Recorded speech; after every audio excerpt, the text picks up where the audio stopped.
सभी का स्वागत है हमारे YouTube channel study with Dharmveer PD class में। फ्रेंड्स, आज हम फिर से एक नई वीडियो को लेके आ गए हैं।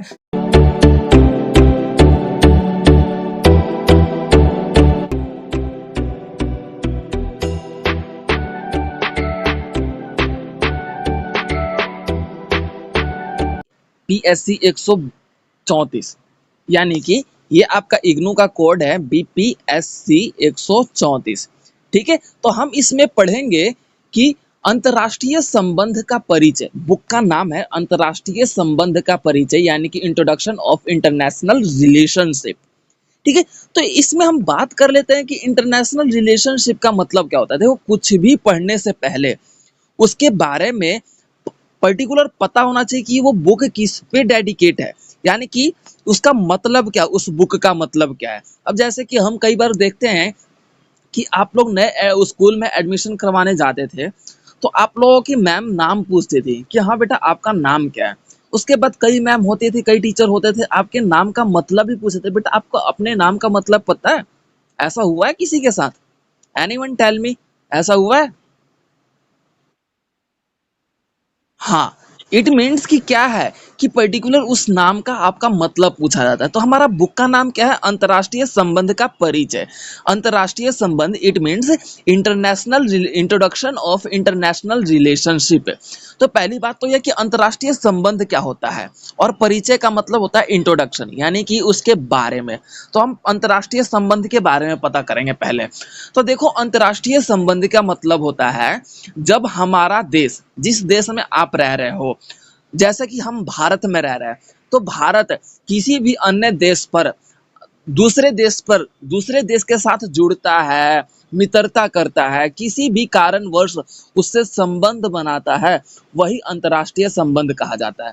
और अंतर्राष्ट्रीय संबंध एक देश के साथ ना होकर दो से तीन, एक से अधिक देशों के साथ जुड़कर हम क्या करते हैं? संबंध बनाते हैं। उदाहरण के तौर पे भारत है रसिया के साथ, यूक्रेन के साथ, भाई आपका जापान हो गया, आपका अमेरिका हो गया, चाहे आपका बोल सकते हो कि अलग अलग देश के साथ संबंध बना रहा है, इसे ही अंतर्राष्ट्रीय संबंध कहा जाता है। अब अंतर्राष्ट्रीय संबंध यहाँ तक समझ में आ गया। अब सिंपल लैंग्वेज में बोलो कि अंतर्राष्ट्रीय संबंध का नीड क्या है, जरूरत क्या है। अब ये तो है नहीं कि भाई हम किसी के साथ संबंध बनाने लगे। ठीक है, अब सिंपलीफाई में एक आंसर बोलो तो मान लो कि ममता, आप अपना किसी के साथ फ्रेंडशिप क्यों करोगे? या तो दिखेगा कि हाँ भाई वो आपसे अच्छा इंसान हो, आप उसके साथ रह के अच्छे अपने आप में व्यवहार कर सकते हो। अगर आप 60% गेन करने वाले हो और वो 80% गेन करने वाला है, तो आप सोचोगे कि यार वो मेरे से पढ़ने में तेज है, तो उसके साथ मित्रता कर लो। यानी कि संबंध बनाने का कुछ रीजन होता है, यानी कि कारण होता है, उसे ही हम अंतर्राष्ट्रीय संबंध का कारण मानते हैं। क्लियर हो गया यहाँ तक सभी को? एनीवन? किसी को कोई प्रॉब्लम? ठीक है, तो इसी कारण से हम अंतर्राष्ट्रीय संबंध बनाते हैं। अब उदाहरण के तौर पे मैं दो तीन पॉइंट्स बोलता हूँ व्यापार के दृष्टि के रूप में, यानी कि जब हम एक देश दूसरे देश के साथ व्यापार करते हैं। अब मान लो कि भारत में भाई कच्चे माल पाए जाते हैं, आपको भी पता है कि भारत में कच्चे माल पाए जाते हैं। भारत दूसरे देश को कच्चे माल बेचता है और वहां से तैयार माल हमें खरीदना पड़ता है। तो ये क्या है? व्यापार हो गया। ठीक है, अब जैसे कि खेती, कोई अनाज से संबंधित भी हम व्यापार करते हैं। ठीक है, ये भी हो गया।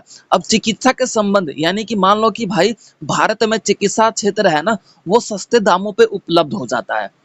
ठीक है, तो भाई इस स्थिति में भी हम अंतर्राष्ट्रीय संबंध, भारत में जो बोल सकते हो औषधि औषधि जो आयुर्वेद जो है, चिकित्सा सेक्टर, वो महत्वपूर्ण पूरे विश्व में नहीं पाया जाता।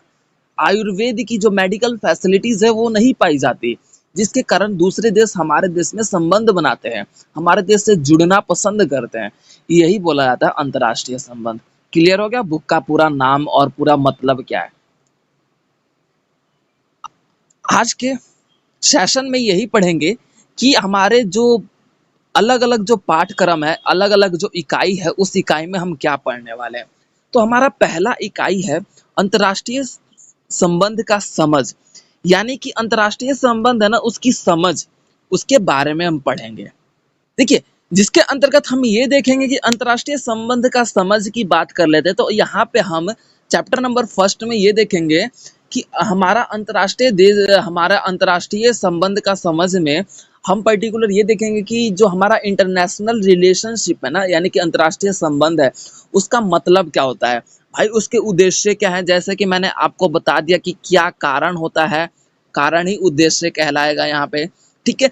तो भाई क्या उद्देश्य के कारण हम अंतर्राष्ट्रीय संबंध को अपनाते हैं, क्या मोटिव होता है, तो हम फर्स्ट चैप्टर में आपके यथार्थवाद भी पढ़ेंगे कि अलग अलग देशों ने यथार्थवाद अपनाया, तो उस यथार्थवाद के रूप में अंतर्राष्ट्रीय संबंध का स्वरूप कैसा रहा। इसके बाद हम नव यथार्थवाद को भी यहाँ पे देखेंगे। तो इसमें हम पर्टिकुलर कुछ ऐसे ऐसे बोल सकते हो कि विषय के बारे में पढ़ेंगे, ऐसे ऐसे कुछ ऐसे सब्जेक्ट के बारे में पढ़ेंगे जिसके कारण हमारे अंतर्राष्ट्रीय संबंध का जो मीनिंग होता है, उसकी जो समझने की जो पावर होती है, उसे हम बेटर तरीके से कैसे समझ सकते हैं। तो ये हमारा फर्स्ट चैप्टर आपको बताता है कि अंतर्राष्ट्रीय संबंध का समझ जो है वो हमें कैसे समझ सकते हैं, हम उसे कैसे एनालिसिस कर सकते हैं, उसे कैसे अपने दिमाग में फिट कर सकते हैं कि अंतर्राष्ट्रीय संबंध का पर्टिकुलर मीनिंग क्या होता है, ठीक है। तो इसमें अलग अलग जैसे विचारधारा जैसे आ जाएगा, नारीवाद हो गया, संरचनावाद हो गया, हरित क्रांति होगी, सामाजिक रचनावाद हो गया, जिसके कारण हमारा इन सभी के कारण क्या है। अब जैसे कि मान लो कि नारीवाद का मतलब क्या था भाई, नारियों ने अपनी स्थिति को ध्यान में रखते हुए क्या किया, अपने अधिकारों के लिए मांग किया, जिसके कारण पूरे विश्व में अंतर्राष्ट्रीय संबंध की स्थिति देखने को मिली कि भाई इस देश की भी नारियों ने आंदोलन करना छेड़ दिया और दूसरे देश की नारियों ने भी आंदोलन छेड़ दिया। तो क्या हुआ, ये सिमिलरिटी मिल गई, सिमिलरिटी हो गया, जिसके कारण अंतर्राष्ट्रीय संबंध का समझ देखने को मिला। क्लियर है। तो ये आपका फर्स्ट चैप्टर था जिसमें हम बेसिकली यही पढ़ेंगे कि अंतर्राष्ट्रीय संबंध का जो समझ है, उसका जो पर्टिकुलर मीनिंग है, वो हमारे समय और स्थितियों के अनुसार, विचारधाराओं के अनुसार भी परिवर्तनशील रहा है, यानी कि चेंजेस रहा है। क्लियर हो गया। ठीक है, तो अब हमारा आ जाता है सेकंड ईयर में, तो सॉरी सेकंड चैप्टर में। तो हम सेकंड चैप्टर में ये देखेंगे कि सेकंड चैप्टर में बेसिकली आप क्या पढ़ने वाले हो। तो देखो सेकंड चैप्टर का पूरा नाम क्या है, मूलभूत संकल्पनाएं, राष्ट्रीय शक्ति, राष्ट्रीय हित, शक्ति संतुलन, सामूहिक सुरक्षा के तत्व। तत्व का मतलब होता है एलिमेंट्स, यानी कि जैसे कि बोल सकते हो कि हम सिंपल लैंग्वेज में बोले जाए तो एक आप लोगों को समझाने के तरीके में, तो आप बोलूंगा कि एक सब्जी बनाने के क्या क्या तत्व है, तो आप बोलोगे कि सर उसे धोना जरूरी है, पानी की नीड होती है, मसाले की नीड होती है, तेल की नीड होती है, नमक की नीड होती है। तो ये एक उसके तत्व, यानी कि बोल सकते हो कि उसको प्रिपेयर्ड करने का एक तत्व हो गया, ठीक है। तो यही है कि हमारी सामूहिक सुरक्षा, यानी कि ग्रुप सेफ्टी एलिमेंट्स जो है इसमें पढ़ेंगे। तो देखो मूलभूत यानी कि बेसिकली संकल्पनाएं, यानी कि संकल्पना का मतलब होता है कि कौन कौन सी ऐसी धारणा है जिसके माध्यम से हम अपने बेसिक नीड को पूरा करते हुए अंतर्राष्ट्रीय संबंध बनाते हुए अपने शक्ति को बरकरार रखते हैं। अब जैसे कि मान लिया जाए कि हम एक, मेरा कोई फ्रेंड नहीं है, अगर मैं फ्रेंडशिप कर रहा हूँ तो भाई मेरी पावर, बोल सकते हो कि मेरा पहचान और मेरी पावर बढ़ेगी ना।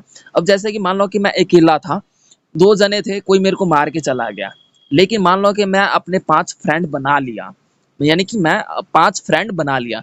अब दो जने आए तो मैं उन्हें उन पर हावी पढ़ सकता हूँ ना, इट मीन्स कि मैं उनसे ज्यादा पावरफुल हो गया ना। तो यही है कि भाई अंतर्राष्ट्रीय संबंध के अंतर्गत हम राष्ट्रीय शक्ति का विचार जो है ना, इसमें ये पढ़ेंगे सेकंड चैप्टर में कि राष्ट्रीय शक्ति जो है अंतर्राष्ट्रीय संबंध के माध्यम से कैसे विकसित हुआ। जब दूसरा देश दूसरे से जुड़ता है तो कैसे अपने आप को पावरफुल बनाता है। उदाहरण के तौर पे भाई भारत है, भारत कोई देख लो, अब भारत भाई दूसरे देश से जुड़कर अपने आप को पावरफुल बना रहा है या नहीं बना रहा। सिंपली लैंग्वेज में बोला जाए तो बना रहा है ना। चाहे जापान के साथ हो गया, रूस के साथ हो गया, चाहे वेपन खरीद रहा है, चाहे आपको बोल सकते हो वेपन के माध्यम से वो अपने आप को विकसित कर रहा है, लेकिन पावरफुल बना रहा है ना। अब यूक्रेन ही हो गया, यूक्रेन इतना छोटा सा देश था, रूस का मुकाबला कैसे कर पाया? क्यों? क्योंकि भाई उसने भी अंतर्राष्ट्रीय संबंध को बना रखा था। जब जिसके तहत ये देखने को मिला, जब उसके पे रूस का हमला हुआ तो यूक्रेन ने मुंह तोड़ जवाब दिया। क्यों? क्योंकि भाई उसे सपोर्ट करने वाले भी कुछ देश सामने आए। समझ में आया? तो यही होता है कि राष्ट्रीय शक्ति, जिसके माध्यम से हम ये देखते हैं कि अंतर्राष्ट्रीय संबंध बनाने से ही हमारी राष्ट्रीय शक्ति का जो स्वरूप है वो विकसित हो पाता है। क्लियर है? यहाँ तक समझ में आ गया? अब उसके बाद हम इसमें ये भी देखेंगे कि भाई हम राष्ट्रीय शक्ति तो बना रहे हैं, यानी कि अपने आप को राष्ट्रीय शक्ति के रूप में हम तो समझ रहे हैं, ठीक है, लेकिन हम अपने शक्ति को संतुलित भी करें, यानी कि बैलेंस करें। अब ये नहीं कि भाई हम राष्ट्रीय शक्ति कितना भी अपनी शक्तियों को ऊपर बढ़ाते रहें। अब ऐसा तो नहीं है कि भाई कोई परमाणु हथियार बना रहा है तो भाई बनाता जाए बनाता जाए बनाता जाए, ऐसा नहीं है ना। इट मीन्स क्या है कि एक बैलेंस के अकॉर्डिंग हम अपने शक्ति को बढ़ा सकते हैं। ये नहीं कि पूरे विश्व पे आप राज करने के लिए शक्ति अपने अनुसार बढ़ा सकते हो। तो इसके बारे में भी हम इसी चैप्टर में पढ़ेंगे कि राष्ट्रीय शक्ति भी संतुलित होनी चाहिए। शक्ति संतुलन जरूरी है ताकि कोई भी देश दूसरे देश पर हावी ना हो सके।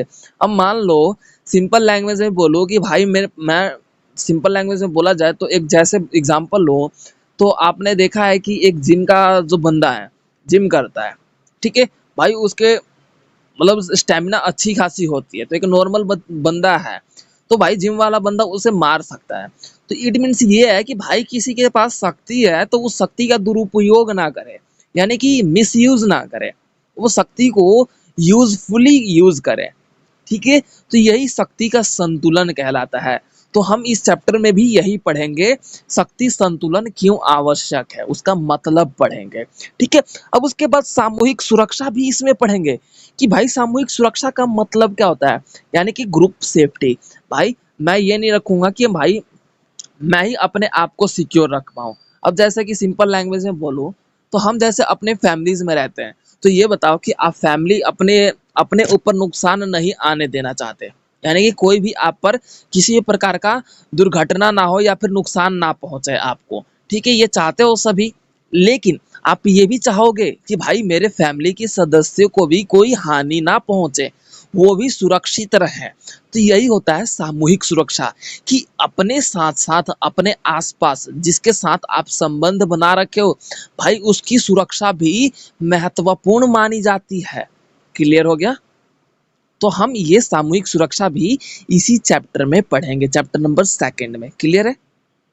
ठीक है, अब हम बात कर लेते हैं चैप्टर नंबर 3 का। तो चैप्टर नंबर 3 का नाम है वैश्विक व्यवस्था का विकास, विश्व युद्ध द्वितीय तक, यानी कि वैश्विक व्यवस्था का विकास। यानी कि वैश्विक व्यवस्था का विकास का मतलब होता है वैश्विक, यानी कि विश्व व्यवस्था के अनुसार आप अपना विकास कर रहे हो, उसके बारे में हम चैप्टर नंबर 3 में पढ़ेंगे। तो देखो कहने का मतलब ये है कि पूरा विश्व किस तरीके से अपने आप को विकसित किया, किस तरीके से अपने विकास की व्यवस्था में वो अपने आप को आगे बढ़ाया, ठीक है। आधुनिक समय से लेके वो जिस तरीके से आज के टाइम तक अपने आप को विकसित करते आए हैं सभी एक देश। अब जैसे मान लो कि प्रथम विश्व युद्ध हुआ, ठीक है, तो इसमें आप प्रथम विश्व युद्ध के बारे में भी पढ़ेंगे कि प्रथम विश्व युद्ध में भी अलग अलग देशों ने अपनी वैश्विक व्यवस्था का विकास के लिए युद्ध छेड़ दिया, ताकि उस पर मतलब पूरे विश्व में उनका राज हो के उनका अधिपति हो सके, ठीक है। तो ये क्या है, वैश्विक व्यवस्था का विकास, ठीक है। अब जिसमें आपका देखा जाएगा कि यहाँ पे अलग अलग संधि पढ़ोगे, वर्सेल्स की संधि भी इसमें पढ़ोगे कि प्रथम विश्व युद्ध के दौरान वर्सेल्स की संधि में क्या बदलाव हुआ और जर्मनी पर क्या मुकदमा लागू किया गया, ये सारी बातें आप पढ़ोगे।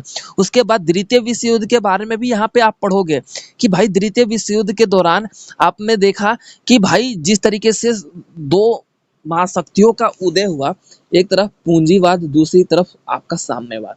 पूंजीवाद अमेरिका चाहता था कि भाई उसका विस्तार हो पूरे वैश्विक स्तर पर। वैश्विक स्तर का मतलब होता है पूरे विश्व के स्तर पर, पूरे वर्ल्ड वाइड, ठीक है, वर्ल्ड के अनुसार उसका वर्चस्व हो, यानी कि उसका राज हो।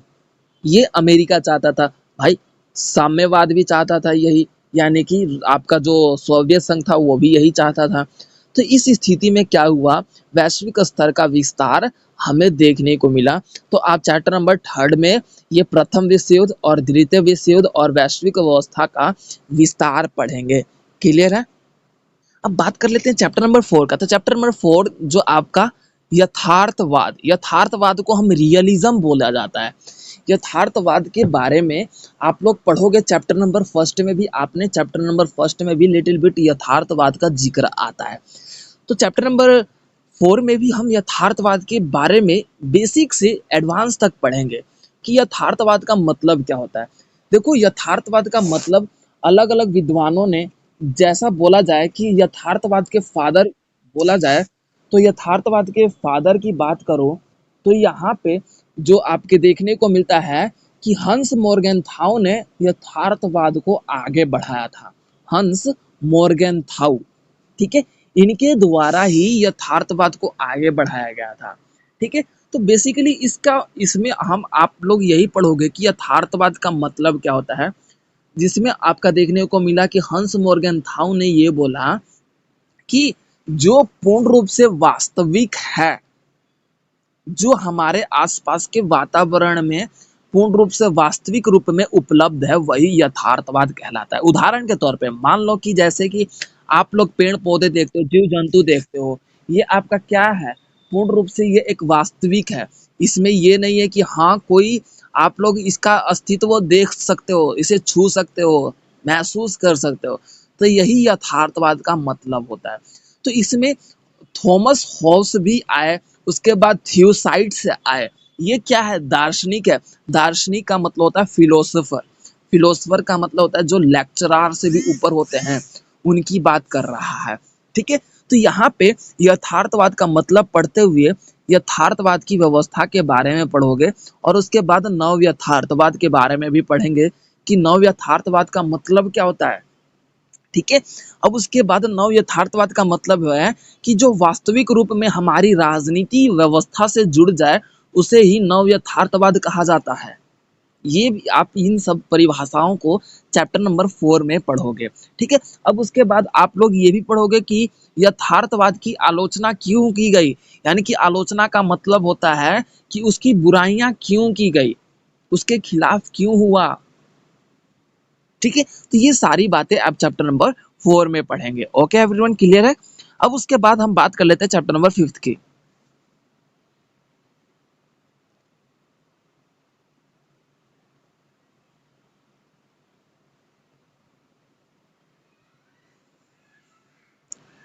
अब बात कर लेते हैं हम चैप्टर नंबर 5 की। तो हमारा चैप्टर नंबर 5 है आपका सिस्टम उपागम, यानी कि व्यवस्था उपागम। ये बहुत ही इंपॉर्टेंट है, ये जरूर आता है और यथार्थवाद भी जरूर पूछता है।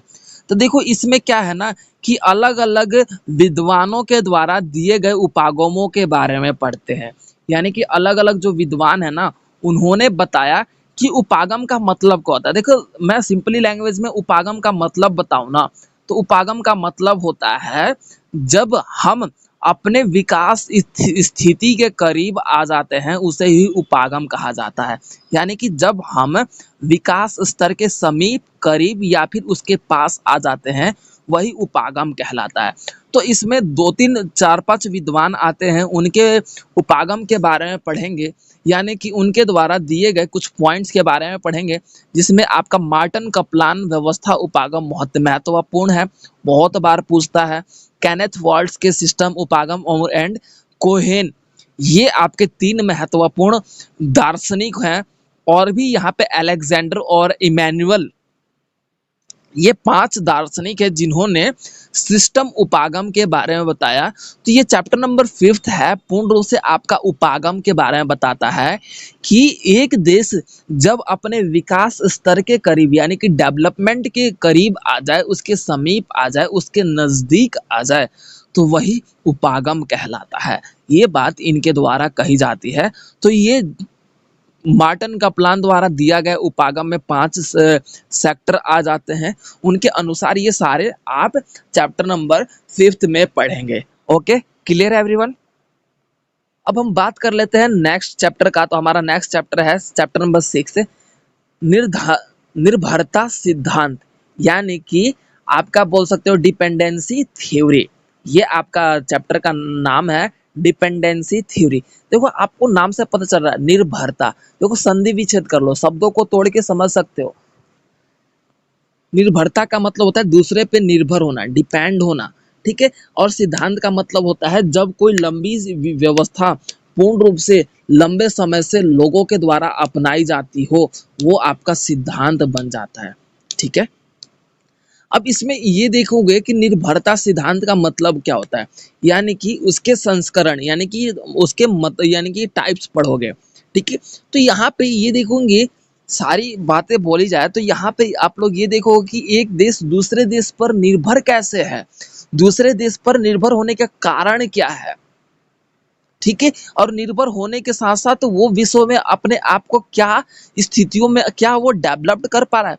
फॉर एग्जाम्पल, अब मान लो कि आप लोग किसी अपने दोस्त पे निर्भर हो कि भाई वो अगर पढ़ेगा इस कॉलेज में एडमिशन करवाएगा तो मेरे को भी उसमें ही करवाना है, अगर वो नहीं करवाएगा तो आप सोचो क्या आप अपना विकास कर पाओगे? पॉसिबिलिटी है? नहीं। तो इट मीन्स क्या है कि जो निर्भरता सिद्धांत है इंसान को और देश को कमजोर बनाने का भी कारण बनता है, ठीक है।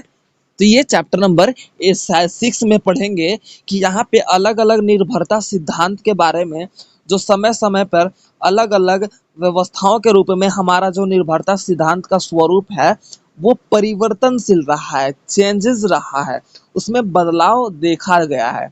क्लियर है? तो अब हमारा चैप्टर नंबर 7 है। चैप्टर नंबर 7 है रचनावाद, यानी कि बोल सकते हो कि रचना, यानी कि बोल सकते हैं रचना का मतलब क्या होता है। जैसे कि आपने कुछ भी देखा है, कुछ ये मोबाइल ही आप लोग यूज कर रहे हो, आप लोग क्लास ले रहे हो, इसकी भी तो रचना हुई है ना, हुई है ना, इसको भी तो क्रिएट किया गया है, ठीक है। तो रचनावाद का मतलब होता है जब किसी भी व्यवस्था की रचना की गई हो और लोगों के द्वारा उसकी व्यवस्था में जब अपने विचार प्रकट किए गए हों, उसे ही रचनावाद कहा जाता है। उदाहरण के तौर पे मान लो कि मैंने आपके बोल सकते हो कि ग्राम बेल थे, ग्राम बेल जिसने मोबाइल का आविष्कार किया था, मोबाइल का नहीं फोन का आविष्कार किया था, ठीक है, जिनके द्वारा बोल सकते हो फ़ोन का आविष्कार किया गया था। तो उनके बारे में हम बोलेंगे कि कैसे उन्होंने अपने अनुसार, अपने नॉलेज के अनुसार, अपने ज्ञान के अनुसार उन्होंने प्रयोग करते हुए मोबाइल का आविष्कार किया। तो ये क्या है? वाद है। वाद का मतलब होता है थिंकिंग, यानी कि जब हम किसी भी व्यवस्था के रूप में अपने विचार प्रकट करते हैं वही आपका वाद कहलाता है। तो रचनावाद का मतलब होता है जब हम किसी भी रचना के रूप में अपने विचारधारा को लिख कर प्रस्तुत करते हैं, यानी कि लिख कर एक्सप्लेन करते हैं, वही आपका रचनावाद कहलाता है। क्लियर हो गया? अब उसके तत्पश्चात हमें ये देखने को मिला कि रचनावाद में आप चैप्टर नंबर 7 में ये भी देखोगे कि रचनावाद के जो दार्शनिक है वो आपके देखेंगे कि अलग अलग जो रचनावाद के विद्वान हुए उनके बारे में पढ़ोगे। और रचनावाद का जो स्वरूप है आधुनिक आधुनिक समय में कैसा रहा, पुरानिक समय में कैसा रहा, ठीक है, और बोल सकते हो कि हमारा मिडल टर्म में कैसा रहा। तो ये सारी बातें चैप्टर नंबर 7 में पढ़ेंगे। क्लियर है? ठीक है, तो हम बात कर लेते हैं अब हम नेक्स्ट चैप्टर का। तो हमारा नेक्स्ट चैप्टर है चैप्टर नंबर 8, शीत युद्ध की उत्पत्ति और उसके चरण। यानी कि भाई शीत युद्ध की उत्पत्ति कैसे हुई थी, उसका मतलब जन्म कैसे हुआ शीत युद्ध का, और उसके चरण, यानी कि चरण यानी कि कितने चरण है भाई, कितने स्टेप हुए। अब जैसे कि मान लो कि सिंपल लैंग्वेज में देखा जाए तो एक आपके फिंगर होते हैं, आपने किसी फिंगर मतलब कि कोई भी फिंगर देखिए तो आपके 3 लाइन्स होते हैं, तो वो क्या है? चरण बोलते हैं, यानी कि कितने स्टेप हुए। 3 स्टेप होते हैं ना आपके फिंगर में, 3 लाइन्स होती है ना, आप लोग देखिए अपने फिंगर में कि 3 लाइन्स होती है, तो वही आपका चरण है। तो यहाँ पे चैप्टर नंबर 8 में यही देखेंगे कि शीत युद्ध का मतलब क्या था। शीत युद्ध का अर्थ पढ़ेंगे कि भाई शीत युद्ध का मतलब था कि 2 महाशक्तियों के बीच लड़ा गया एक ऐसा युद्ध जो जो बिना हथियारों से लड़ा गया था। ओनली मानसिकता के अनुसार लड़ा गया युद्ध था।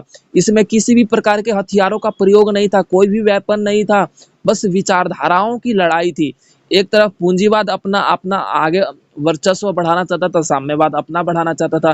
तो इसका अर्थ पढ़ेंगे, ठीक है, उसके उत्पत्ति का कारण पढ़ेंगे। इसमें आपके वर्सेल्स की संधि हुई थी, जर्मनी पर जिस प्रकार से बोल सकते हो कि लाखों बिलियन डॉलर का जो बोल सकते हो कि मुआवजा लगाया गया था, जिसके कारण, ठीक है, आपका बोल सकते हैं कि अलग अलग जो आपके विचारधारा रही है। तो ये सारी बातें आप इसमें पढ़ेंगे कि शीत युद्ध की उत्पत्ति कैसे हुआ। अब चरण की बात कर ली जाए तो यहाँ पर शीत युद्ध में अलग अलग स्टेप आए। 1970 के दौरान उसका एक चरण रहता है, 1965 के दौरान भी उसका एक चरण रहता है, 1980 के दौरान उसका एक चरण रहता है। तो ये सारे चरण यानी कि स्टेप उस समय का कैसा टाइम पीरियड रहा, उसके बारे में चैप्टर नंबर 8 में पढ़ेंगे कि शीत युद्ध के चरण कौन कौन से थे।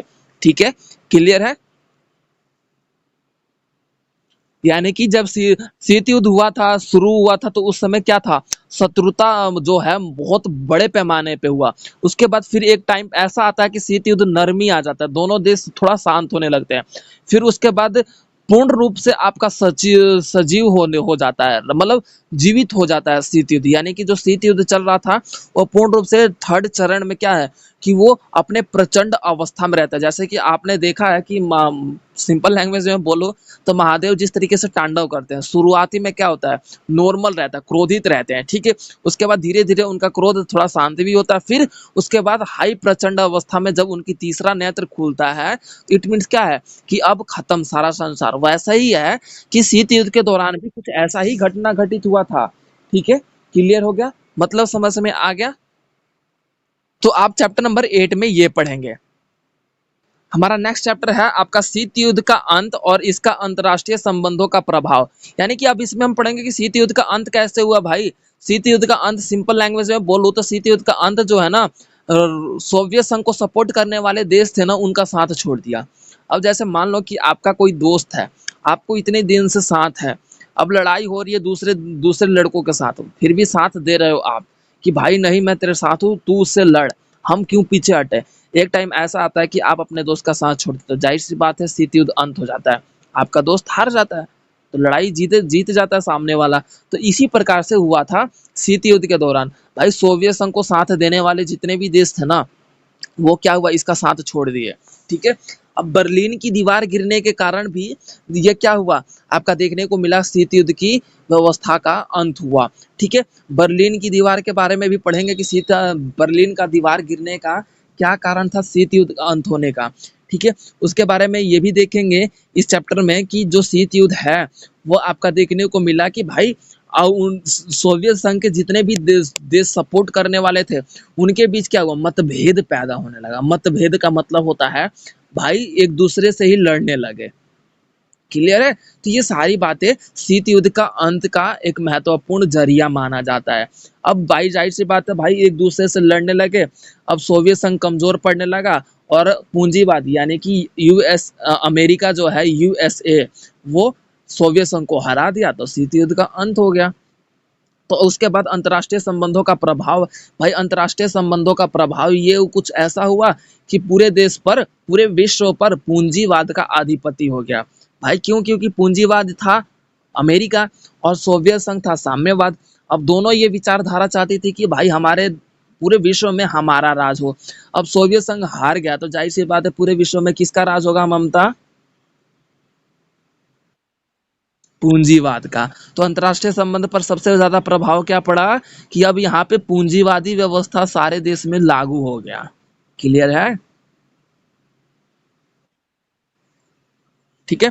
अब उसके बाद क्या हुआ, अमेरिका का जो रवैया था वो धीरे धीरे क्या हुआ, आपका देखने को मिला कि परिवर्तनशील रहा। अपने रवैया के प्रति अमेरिका ने अपने आप को ताकतवर बना लिया। ठीक है, उसके बाद सतत विकास के बारे में भी यहाँ पे थोड़ा बहुत जिक्र आएगा।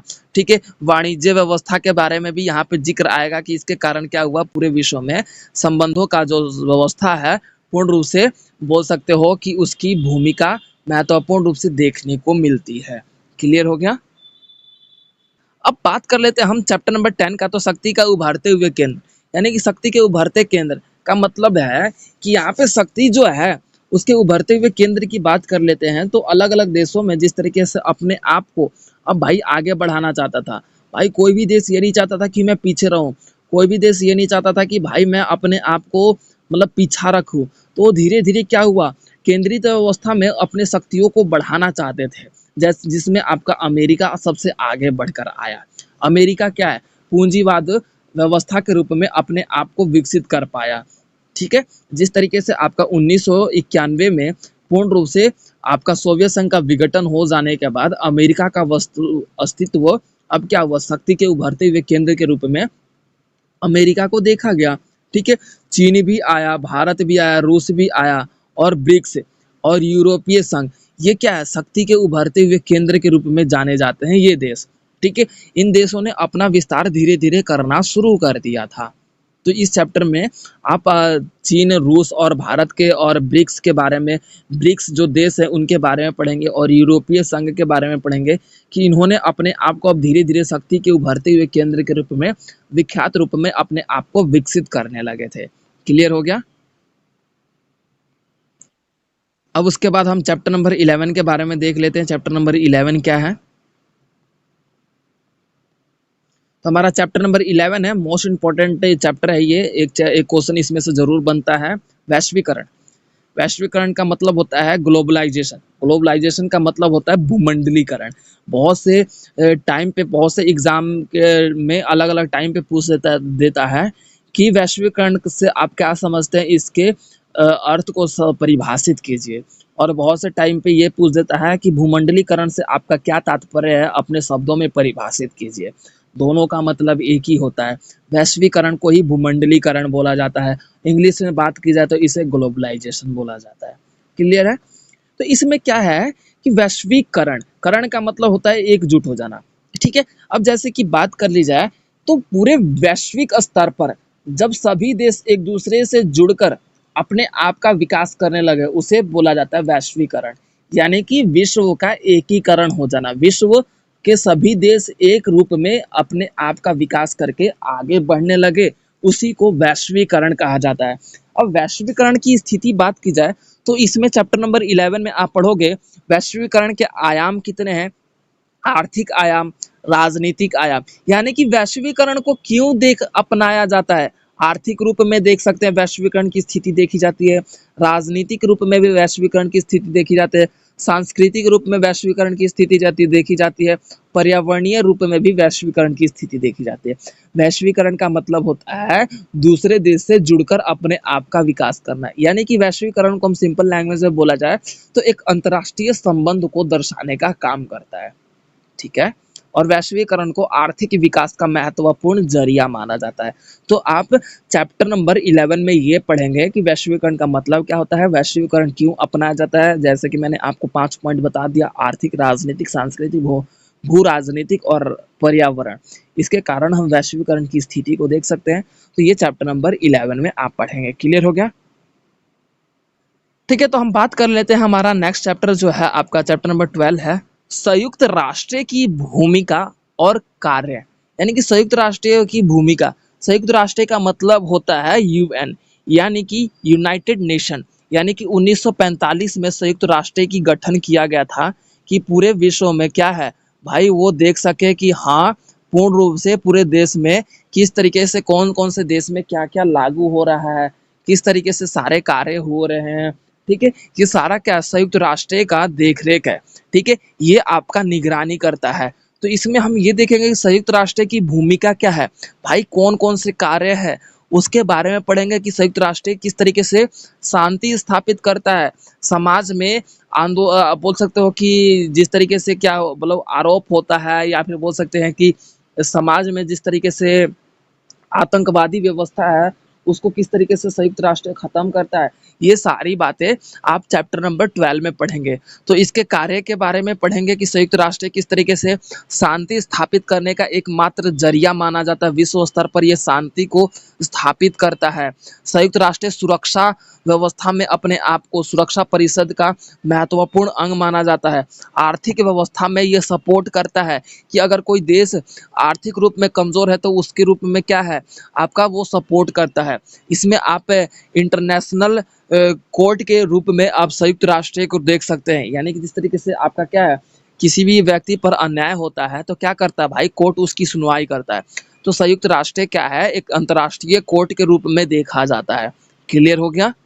तो आप चैप्टर नंबर 12 में यही पढ़ेंगे कि संयुक्त राष्ट्र पूर्ण रूप से होता क्या है। क्लियर है? अब बात कर लेते हैं हम चैप्टर नंबर 13 का। तो चैप्टर नंबर 13 है अंतर्राष्ट्रीय आर्थिक संगठन, यानी कि इंटरनेशनल इकोनॉमिकल ग्रुप। ठीक है, तो इसमें क्या है कि आप देखोगे कि अंतर्राष्ट्रीय आर्थिक संकट का संगठन का मतलब है आर्थिक संकट संकट या संगठन का मतलब है कि जो आर्थिक जो मुद्रा कोष है, यानी कि अंतर्राष्ट्रीय मुद्रा कोष के बारे में पढ़ोगे कि भाई एक देश में जिस तरीके आर्थिक संकट आता है तो ये जो आर्थिक संगठन है ना, उन देशों को सपोर्ट करता है। जैसे कि मान लो कि कोरोना टाइम में किस तरीके से सभी देशों की अर्थव्यवस्था कमजोर हो गई थी, तो ये अंतर्राष्ट्रीय आर्थिक संगठन क्या है, उनको सपोर्ट करता है। उनको कुछ पैसे या फिर कुछ लाख, कुछ पैसे नहीं, देखा जाए तो अंतर्राष्ट्रीय स्तर पर वो करोड़ों में होते हैं। तो वो क्या है, आर्थिक संगठन क्या है, उन्हें सपोर्ट करते हैं, उनकी अर्थव्यवस्था को मजबूत और खत्म ना होने के लिए प्रयास करते हैं। तो यहाँ पे विश्व बैंक की स्थिति देखने को आपका चैप्टर नंबर 13 में देखने को मिलेगा। विश्व व्यापार संगठन भी देखने को मिलेगा और यूरोपीय संघ देखने को मिलेगा। और वैश्विक स्तर पर द्वितीय विश्व युद्ध के बाद किस तरीके से अंतर्राष्ट्रीय आर्थिक संगठन महत्वपूर्ण रूप से विश्व में पॉपुलर हो पाया या फिर उसकी वर्चस्वता का महत्वपूर्ण फैलाव हुआ, ये सारी बातें आप चैप्टर नंबर 13 में पढ़ेंगे। क्लियर है? अब बात कर लेते हैं, हमारा लास्ट चैप्टर है इस बुक का, तो हमारा चैप्टर नंबर 14 है क्षेत्रवाद और नव क्षेत्रवाद। यानी कि क्षेत्रवाद का मतलब होता है भाई, जाहिर सी बात है कि मैं अपने क्षेत्र में हूँ, मैं दिल्ली में रहता हूँ, तो भाई मैं दिल्ली को बढ़िया है, दिल्ली का विकास हो, दिल्ली दिल्ली में ही खुशहाली रहे, दिल्ली में ही शांति बरकरार रहे, दिल्ली में ही बिजनेस हो, दिल्ली में ही फैक्ट्रीज लगाया जाए, दिल्ली का ही डेवलपमेंट हो। तो ये क्या है, इसे क्षेत्रवाद कहते हैं। यानी कि जब जिस क्षेत्र में आप रह रहे हो भाई, उसी क्षेत्र का गुणगान गाते हो, भाई उसी का विकास हो, वही बढ़िया है, उसी उसी में शांति बरकरार रखे, उसी में डेवलपमेंट हो, इसे क्षेत्रवाद कहते हैं।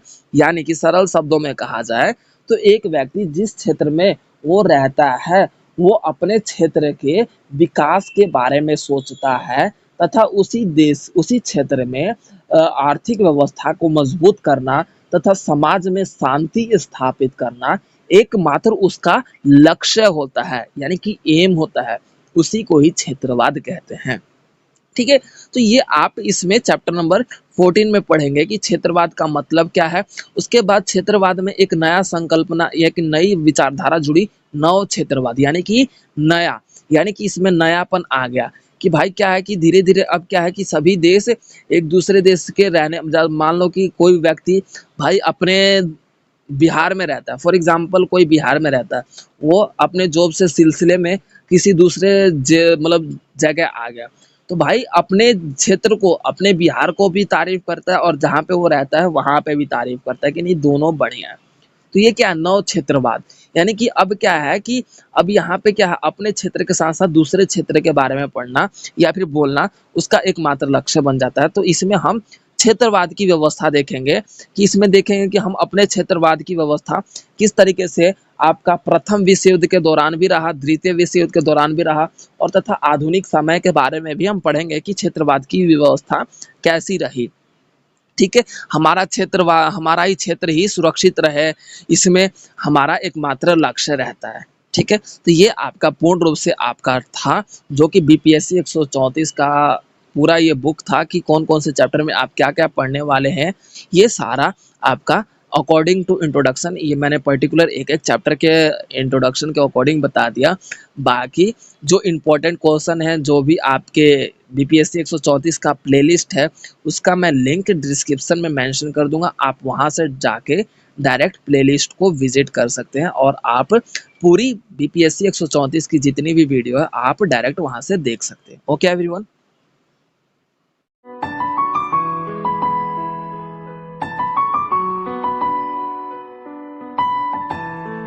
तो वीडियो को like, comment, share and subscribe करना ना भूलें।